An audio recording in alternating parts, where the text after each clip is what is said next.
Welcome back to a new episode of the Leading Yourself podcast. This month, our theme here on the podcast has been energy. If you have been listening for the last couple of weeks, you have heard me talk about different ways and strategies to boost your energy. And last week, I talked about how I'm leveraging biohacking to help me have vibrant energy. On this week's episode, I want to talk a little bit more about protecting your energy. Because here's the thing, it doesn't matter how hard you try or what you do to generate more energy. If you don't protect your energy, all that effort will be, well, kind of useless. And you might be left behind frustrated and thinking that nothing works. So, this week, I want to share with you some of my strategies that have helped me protect my energy. Let's dig into today's episode.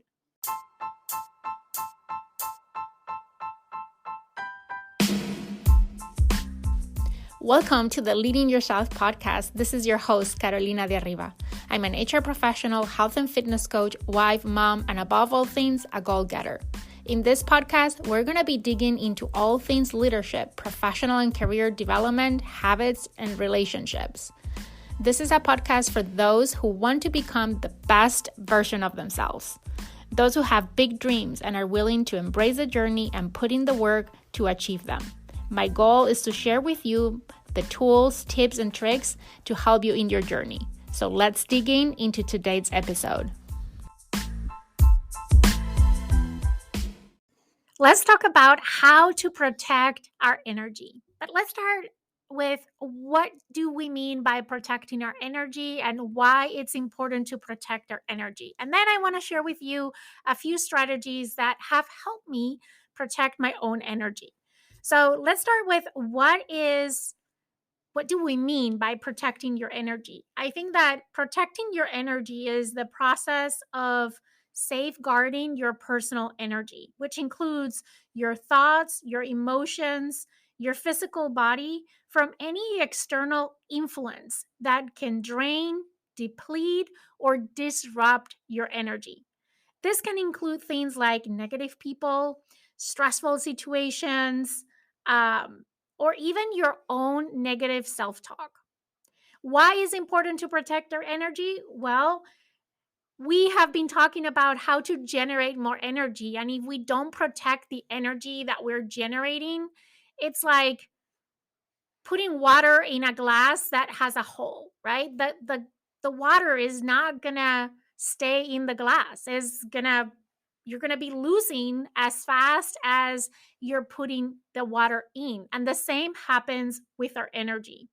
Protecting our energy can help you maintain your mental and emotional health, reduce your stress and anxiety, can improve your overall sense of well being. It can also help you stay focused, productive, and creative, which is especially important if you work under a lot of pressure or you're trying to work in a creative outlet. No matter what you do, we all need energy to thrive and be the best versions of ourselves. And it is important to generate our energy, have vibrant energy, and protect that energy from any negative influences, again, that can drain, deplete, or disrupt that energy.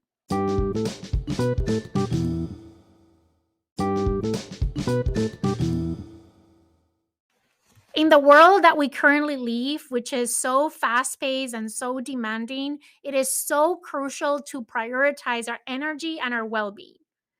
If we prioritize our energy, we protect our energy, we can maintain a positive mindset, enhance our productivity, and cultivate healthier and happier lives. And I don't know about you, but sign me up for all of those things. So, today I want to share with you some strategies that have personally helped me in protecting my energy. I have a few, so let's see how far we get today. Strategy number one is to set clear boundaries.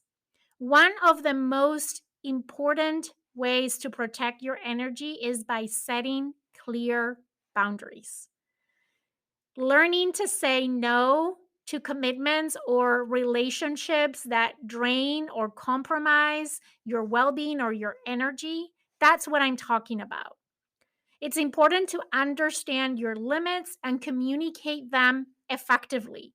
Setting boundaries not only preserves your energy, but also empowers you to focus on what truly matters to you. There are different types of boundaries, and some time ago I did a podcast episode all about boundaries and how to set boundaries, but today I want to give you a few examples of different categories where you can create some boundaries for yourself. Hopefully this gives you some inspiration to think about where do you need to put some boundaries to help you protect your energy. So the first one is time boundaries. For example, designating a specific times during the day for self-care activities such as exercising or relaxing or practicing your hobbies. If you don't schedule those things, they're not going to happen. Let's be realistic. Let's be honest with ourselves, right? If we don't schedule time, it's not going to happen. Another time boundary is to prioritize time for rest, relaxation, or to pursue your personal goals. For example, for me, Sunday mornings, I have a time boundary that I have created where I come and record the podcast every single Sunday. I have created that boundary. My family knows that that's my time where I'm focused on something that is important and fulfilling to me. Another type of boundary is social boundaries. The most common social boundary is learning to say no to social invitations or commitments that you generally don't want to participate. How many times we say yes to social commitments just because we feel guilty or we're afraid of what other people might think? Those are not good reasons to say yes to any social commitment. If you don't generally are interested and passionate about that social commitment, learn to say no. Set your boundaries. Another example is to set limits on the time and energy that you invest in certain relationships, especially those that are toxic or one sided. Another one is to establish boundaries around your personal space and your privacy. What is private and what is something that you're willing to share? And how are you going to protect that boundary of privacy? There are also work boundaries, like establishing a specific working hours and some resting time. Scheduling breaks in your day is a way to schedule or to set boundaries around your work, right? Not always being available and responsive to work related matters. I can relate with this one very much. I remember a time in my career that I was 24/7. And I am super committed to my work and I am committed to give 150% in everything that I do at work. Don't take me wrong, but I have learned to set boundaries for time outside of work, not being available 24/7 for things that don't require me to be available 24/7, right? There are going to be times and situations that will require that, but those are not going to be all the time and all the situations. Let's be clear and let's be realistic and let's be honest. A lot of times we jump into things that don't require your attention in that moment when you were dedicating time to something else outside of work. Another thing can be communicating your workload and capacity. So there can be realistic goals and expectations set with your peers or with your boss. Another example is setting boundaries around interruptions, like not checking email in certain times of the day because you're doing focus work, sorry, or telling other people when you're working on an important project and asking them not to interrupt you because you need that focus time. Another type of boundaries are emotional boundaries, like, for example, identifying and communicating your emotional needs to others. How many times we have emotional needs and we keep them so close to our chest. We're so afraid to be open and vulnerable about our emotional needs. But being able to communicate what those needs are is a form of setting boundaries as well. Avoiding taking on others' emotional burdens or trying to solve everyone's problems, especially if you're a people pleaser. Establishing boundaries to say, I am not here to solve everyone's problems. I have problems on my own, and there will be times that I'm able to help, but I can't help all the time or solve everyone's problems. Or stepping away from a situation or a conversation that consistently leaves you being drained or upset. If you are in a conversation or in a relationship that is draining your energy, step away, set that boundary. Also, one boundary that is taking more and more people focusing on it is digital boundaries because of how digital our world is now. Setting limits on screen time can be a great way to set some digital boundaries. Unplugging your notifications or your settings specific times on the day so you're not disrupted or distracted. Being mindful of the content that you consume, setting boundaries around engaging with content that might trigger you in a negative way, unfollowing accounts, right? Muting accounts or people that are having a negative impact on you. And then there's financial boundaries, right? Establishing budgets and sticking to your budget is a great way to set financial boundaries, or saying no to financial requests or obligations that are not aligned with your values or your current financial situation. Or another example can be avoiding excessive expending um, that creates additional stress that drains your energy. So, setting boundaries, as I said, for me is the most important way to protect your energy. Being clear on what those boundaries are and communicating those boundaries to others. A lot of times we have the best intentions to set boundaries and we fail to communicate those boundaries to others. You can't expect other people to respect your boundaries if you have not clearly communicated what those boundaries are. Okay, the second strategy to protect your energy is to prioritize self care. Self care is vital for maintaining high levels of energy. Engaging in activities that nourish your mind, your body, and your soul, whether it is practicing mindfulness, engaging in physical activities like exercise, reading, spending time in nature, finding activities that bring you joy, right? And replenish those energy reserves that might be low. Remember, self care is not selfish. As much as we all sometimes believe, self care is not selfish. It's a necessary investment in your well being.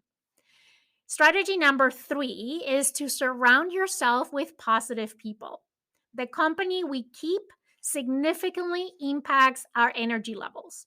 So, surround yourself with positive, supportive, uplifting people who inspire and motivate you. Limit your exposure to toxic or negative influences that drain your energy. You know who those people are, right? Cultivate relationships that nourish and elevate you, creating a positive and energizing environment where you can thrive. Strategy number 4 is to practice emotional awareness. Emotional awareness is also key in protecting our energy. Take time to recognize and understand your emotions. Acknowledge and process them instead of trying to suppress them or ignore them.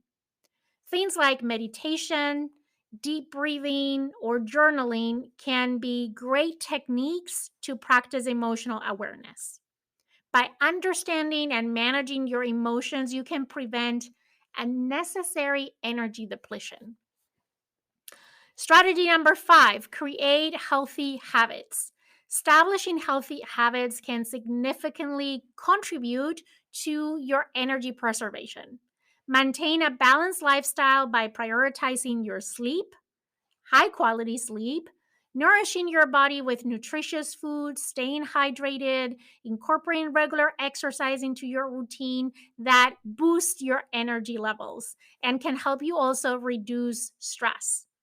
The key with all of these things is consistency. That is the name of the game when it comes to healthy habits that will allow you to have sustainable high levels of energy. Consistency with this healthy habits. We talked about and share a lot of those in the previous podcast episodes, so pick any of them.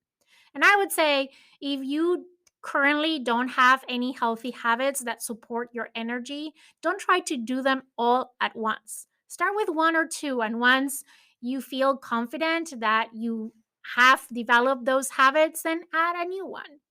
That way, it will be more sustainable and it will support that consistency that is so key. Strategy number 6, one of my favorites, protect your mornings. How we spend our mornings has the power to set us up for the rest of the day. I firmly believe that. If you start your mornings by reading the news or scrolling in social media, all of that negativity is an invitation that will negatively affect your energy. To protect it for the day ahead, begin your day with things that energize you, whatever that is, and that might look different for everyone. You can include things like meditation, yoga, journaling, reading, listening to an inspirational podcast, exercising, whatever is inspiring to you, whatever energizes you, whatever fills up your tank. Another few things that have worked for me, one is practicing mindfulness and meditation. What meditation helps you do is to focus on the present moment. And by focusing your attention in the present moment, you can cultivate a sense of inner calm and stillness that can help protect you from external stresses and can help you preserve your energy. Number 8 is to protect your physical space. Your physical space can also impact your energy more than you think it can. Try to create a peaceful and organized environment that makes you feel good. You can also use things like aromatherapy or other things to create a calming and energizing atmosphere. Your physical space is not only about the physical space, it's how you connect with that physical space with all of your senses. If you have piles of clutter in your office or at home, it can be more difficult to concentrate, to protect your energy, or to feel balance. So protect your physical space. And the last one, I think it's number 9, if I'm counting correctly, but I think I lost count by now, is to connect with nature. Spending time in nature, whether it is taking a walk in the park or going for a hike, being in nature can help reduce your stress and restore your energy. And I want to add one more thing to the list, and that is to cultivate a positive mindset. Yes, a lot of the things that are going to deplete your energy are external to you. And all these strategies can help you shield yourself from all of these things that can drain your energy. But we should not forget about what is inside and how ourselves sometimes are the ones that are draining our own energy. The negative self talk or a negative mindset has the power to deplete your energy. So, cultivating a positive mindset is key if you want to preserve and protect your energy. You can do that in many different ways. And just like the morning routines, it can look different for everyone. What is something that inspires you? What is something that helps you connect with yourself, build your self confidence and your self compassion? Whatever helps you do that is going to help you preserve your energy from who can sometimes be your worst enemy, and that is yourself. If your go to is to judge, criticize, and gossip, it will be inherently more challenging to protect your energy. Not only would you feel depleted, but your experiences and friends might match that same energy. While it's certainly easier said than done, evaluate your internal conversations. This also may look like changing certain beliefs and adopting new ones that mirror the goals and dreams that you want to accomplish. You have the power and control to learn how to protect your energy through your thoughts, your experiences, and your decisions. Never forget that you are in control. Remember, protecting your energy is a powerful way to prioritize your well being and lead to a fulfilling life. By setting boundaries, prioritizing self care, surrounding yourself with positive influences, practicing emotional awareness, cultivating healthy habits, and also practice mindfulness and protect your physical space, connect with nature, and cultivate a positive mindset, you can reclaim and preserve your energy. Remember, protecting your energy is a continuous process. So be kind to yourself and make it a priority. Start implementing some of these strategies today or some other strategies that might work for you. Again, my idea with sharing these strategies with you is not to prescribe anything, but to inspire you to think about what might work for you. Remember, you are in control and you need to have that vibrant energy so you can be the best version of yourself and thrive in anything that you set yourself to do or accomplish. This was a short episode, but I hope it inspired you to think about some ways that you can protect your energy. I hope you enjoy it, and if you did, do me a favor and share it with a friend. I will also appreciate if you can go to Apple Podcasts, Spotify, or any other platform where you're listening to this episode today and leave me a review. I hope you have an amazing and energizing week ahead, and I will see you here again next Monday for another episode of the Leading Yourself podcast.